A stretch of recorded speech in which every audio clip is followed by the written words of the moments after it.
Il-Perit Daniel Mikallef ġie uffiċjalment elett bħala deputat mexxej għall-affarijiet tal-Partit Laburista. Ftit qabel il-5 tas-Sibt wara nofsinhar wara l-proċess tal-att tal-voti sar magħruf li l-Perit Mikallef kiseb 98% tal-voti mixħuta. Eleġibbli għal din l-elezzjoni kien hemm 759 delegat li 86.4% minnhom ħarġu jivvotaw.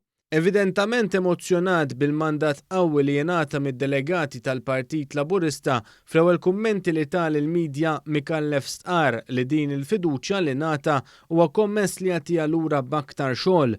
Spjega li l-ħidma tiegħu ser tkun qed iddur mat-tema li jażel għall-kampanja tiegħu. Jiena t-tema tiegħi slitta f'kelma waħda, il-kelma flimkien, u l-kelma flimkien għalija tfisser l-għaqda, tfisser il-ħidma kollettiva, tfisser il-Partit Laburista li jiena nħares il-qoddim sabiex flimkien inkomplu, inġeddu dan il-partit, flimkien inkomplu insaħħu l-kunċett ta' moviment u flimkien infasslu il-futur ta' dan il-pajjiż.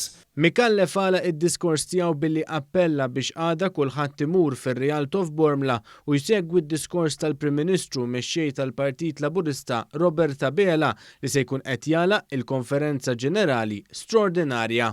L-appell tiegħi huwa sabiex daw kollha li qed isegwuna jingħaqdu għada magħna fit-Teatru Rialto Bormla sabiex insegwu wkoll il-messaġġ tal-Prim Ministru mexxej tal-Partit Laburista Robert Tabela. Grazzi mill-ġdid ta' din il-fiduċja ninsab imċekken u nħares il-qoddim li naħdem dejjem aktar għal dan il-partit li fih trabbejt, ħdimt u tant inħobb. Grazzi ħafna.